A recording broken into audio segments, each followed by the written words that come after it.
Shalom Aleichem everyone, and welcome back to Hachzeg's learning of the Pele Yoetz. Today is day number 137, Erev Shabbos Chodesh, Shabbos Chanukah, Rosh Chodesh, a triple header this week, 3 Sifrei Torah that will be opened up in front of us by the Aron Chodesh to be mispalel for all of our needs. And this chapter over here that we're going to learn today is really to get us into the mood of how to look at life in the proper way, so that we know what we're davening for, what we want to accomplish on this tremendous Yom Tov of Chanukah. It's called Geneva. Now, we spoke about Gezel, which is when a person openly steals from somebody. Geneva is when you privately or secretly steal from another person. And he writes like this, Yadua Maimer Rabbi, it's very well known what Chazal say in the Gemara in Bava Kama, Shechama Mina Gazel, stealing from somebody in secret is worse than stealing from somebody publicly. Because what does he do? He goes and he steals. If a guy steals in public, so he doesn't care what anybody thinks about him, he doesn't care what Hashem thinks. Everybody sees what's going on. But if he's in private stealing, he's afraid of what other people are going to say about him and think about him and try to catch him. But he forgets that there's an eye in Roya, there's an eye that sees and is watching every little thing that he does.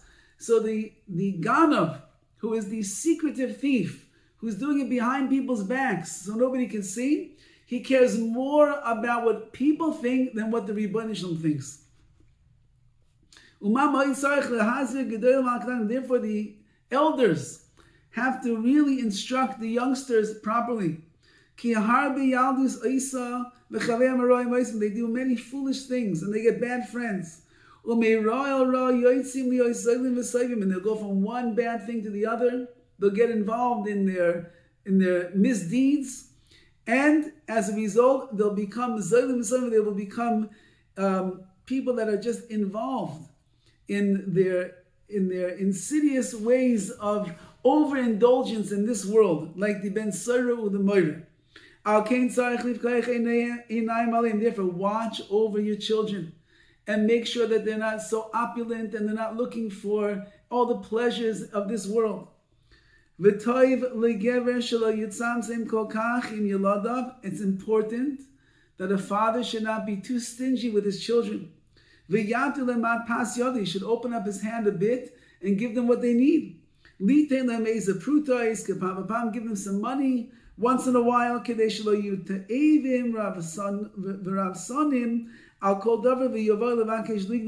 So they shouldn't desire things that you're never going to give them and they're never going to get because you're too stingy. No, we don't need that. No, we don't need that. No, we don't need that. And then what's going to happen? They're going to have, their desire is going to build up more and more and more for the things that they want that you refuse to give them. And then they're going to go chalila v'chas, and they're going to come to start levakesh livgov. They're going to start to come and steal. V'gam. So number one, says the Pele Yoetz, be generous with your children. We're going to see, don't be over generous, but be generous. Give them things, give them some money, give them some trinkets, give them some toys, give them some pleasures in this world. Otherwise, they're going to feel totally denied from what they want, and they're going to feel like you're not taking care of them. And if you don't take care of them, they'll find someone else to go to take care of them. However, do not get them used to delectable foods all of the time and fancy clothes, and the pleasures that people have in this world.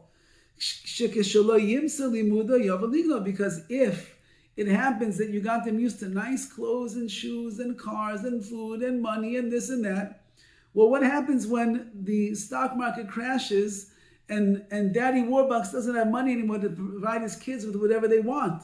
So what's the kid going to do? He's already used to the opulent, luxurious lifestyle.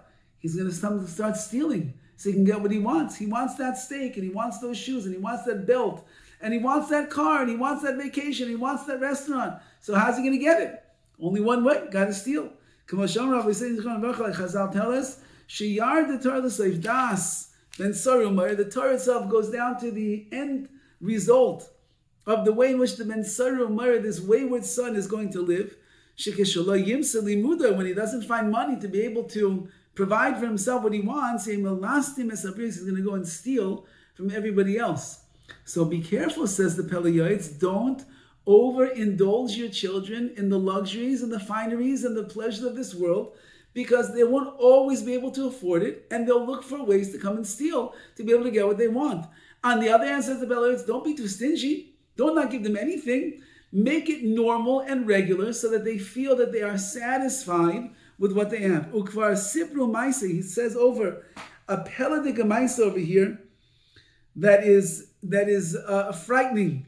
And he says, the Talmud Chacham Echad, he brings it down from a sefer called Orchos Yosher L'Mohiri. And he says the story is like this, that the Talmud Chacham Echad Shalim Du Aviv B'Gedoylois Lefi Asher. There was a Talmud Chacham who, when he was younger, his father was a wealthy man, and his father provided him with very, very generous lifestyle. He had everything he needed and more. V'yachar misas Aviv, and after his father died, so even though some inheritance was left him, but it was eaten up pretty quickly, and he lost all of his money. He lost all the money, but he wanted to still live in the extravagant lifestyle that his father raised him in. It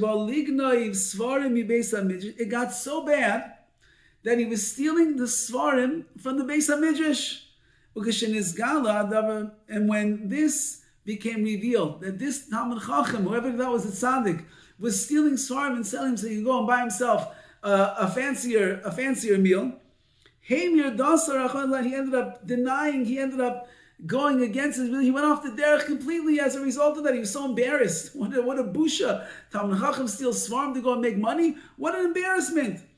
And therefore, therefore every cunning, wise person should be careful. And their words should be laced with mishpat, with judgment.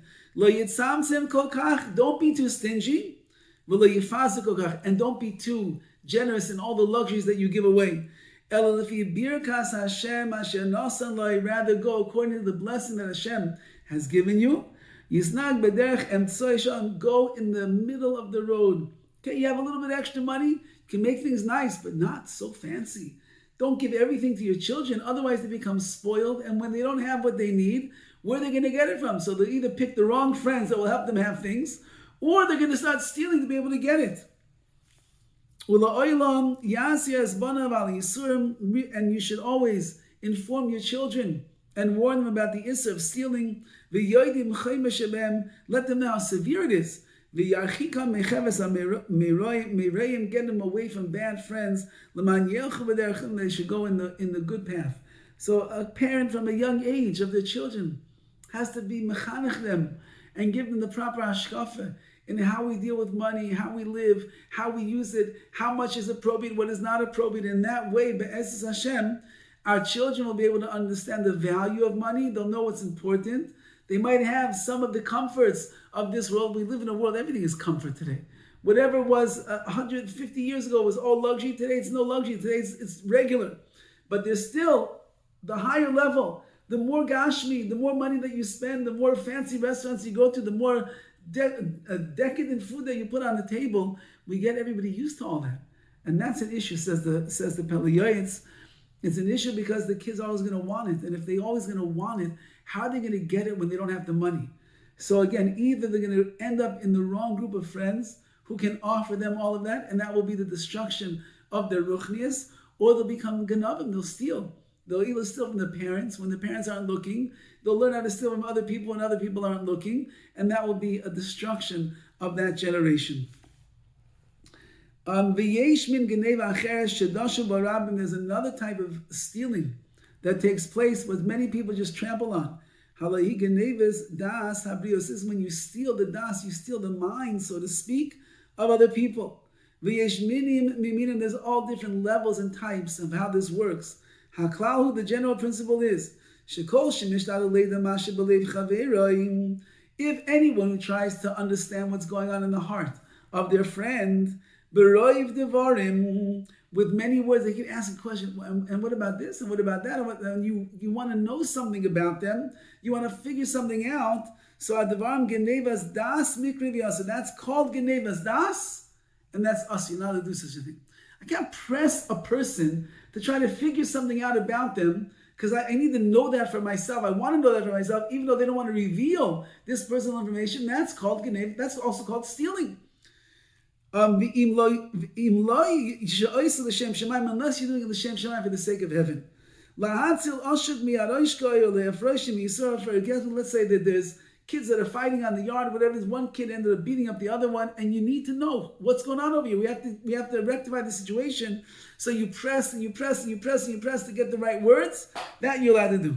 Or somebody has something, they stole something from somebody, and you need to find out, so you can remove the issa from somebody's hand. That's not called genevas das. You show a lot of love to your friend. But you don't really mean it. And your mouth and your heart are not equal with each other. Your mouth is saying, "Oh, you're so wonderful. We love you. You're the best." In your heart, you hate this guy's guts. That's called genevas das. Genevas das mikri. Someone who goes with purity, innocently, properly, they will go securely. They know that HaKadosh Baruch Hu is on their side. So geneva is something that a person really needs to work on in this world, and we have to raise ourselves, raise our children, raise our families, raise the people around us in the right way, that they should be happy with what they have, and they should not be looking around for other things, and then they won't come to steal, they won't come to make the wrong friends. They'll be able to feel the privilege of whatever my family has, whatever it is that I have, whatever monetary value I have to my name, whatever I'm able to afford. Baruch Hashem, I'm happy with that. Sameh Mechelki, Yeshli Kol, like Yaakov Avinu said, I have everything that I could possibly need. HaKadosh Baruch has given me. And in that way, Hanukkah is here. The Jewish people, they were looking beyond at what the Greeks had instead of appreciating everything they have. The Greeks were stealing our minds, stealing our hearts, stealing our souls. Can't let them. We have to be happy with what HaKadosh Baruch has given us. We're the most luxurious spiritual nation in the world. As it says in the Pasuk in Koheles, V'nefesh lo yisimale, the nefesh, the soul will never be satisfied. Which means the more Torah and the more mitzvahs and the more Kedusha you have, you'll always want more and more and more. Let us appreciate that. Realize what we have, and Be'ez Hashem will make this Hanukkah Shabbos, Hanukkah, Rosh Chodesh, will make it a Shabbos of tremendous aliyah in our connection to HaKadosh Baruch Hu, His Torah, and the right hashkafas of what it means to be a Yid. Have a wonderful day and a freilich in Hanukkah.